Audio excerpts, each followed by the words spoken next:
యలమంచిలి శాసనసభ్యులు సుందర విజయ్ కుమార్ గారు.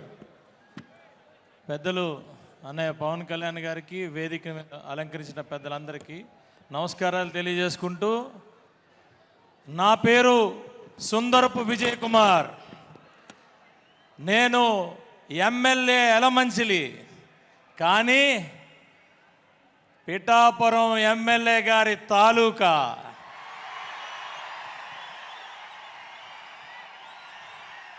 ఇదే పిఠాపురంలో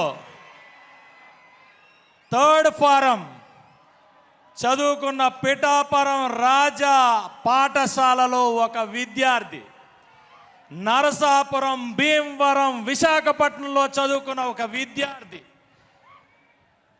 మన్యంలో మరి ఎంతో కష్టాలతో, ఎంతో బానిసత్వం చేయిస్తున్న బ్రిటిష్ వారిని చూసి ఎదురు తిరిగి మరి ఆ రోజు ఒక స్వాతంత్ర పోరాటం చేసిన మన్యం వీరుడు అల్లూరి సీతారామరాజు గారు.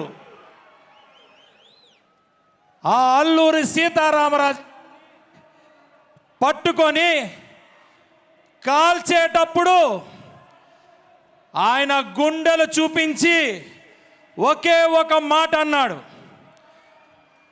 నా రక్తం చిందించిన ప్రతి బొట్టులోంచి ఒక అల్లూరి సీతారామరాజు పుడతాడు అని.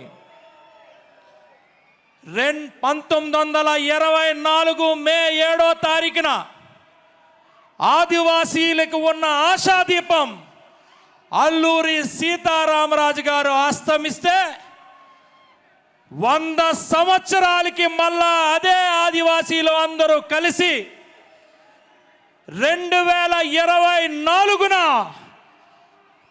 పవన్ కళ్యాణ్ గారిని మళ్ళా గెలిపించుకొని అదే ఆదివాసీలకి సేవ చేసుకునే భాగ్యం, ఆదివాసీల కోసం నిలబడే ధైర్యం కల్పించారు. జగన్ రెడ్డి ఇంకా అర్థం కాలేదా జనసేన పార్టీ అంటే ఏంటో, ఎందుకు పుట్టిందో? ఇది జనసేన పార్టీ. గత 5 సంవత్సరాల నుంచి నువ్వు మమ్మల్ని చిత్రహింస పెడితే మేమేదో పారిపోతాం అనుకున్నావు. మా చర్మం ఒలిస్తే మాకు ప్రాణం గుర్తురాదు, దేశం గుర్తొస్తుంది. ఎందుకంటే దేశం కోసం చనిపోవాలనుకుంటే ఊరిని ముద్దు పెట్టుకునే భగత్ సింగ్ గారు మాకు ఆదర్శం, మా నాయకుడికి మాకు ఆదర్శం. ఇది రాజకీయ పార్టీయే, కానీ ఆ మూలాలు ఎక్కడున్నాయో గుర్తు పెట్టుకొని ప్రవర్తిస్తే బాగుంటుంది. ఈరోజు చెప్తున్నా, ఇక్కడున్న ప్రతి ఒక్కరు కూడా దేశం కోసం చనిపోయే అవకాశం దొరికితే అదే ఊరికమ్మకి ముద్దు పెట్టుకొని మరి చనిపోవడానికి రెడీగా ఉన్నాం, కానీ వెన్ను చూపించే సమస్య లేదు. అదే జనసేన పార్టీ.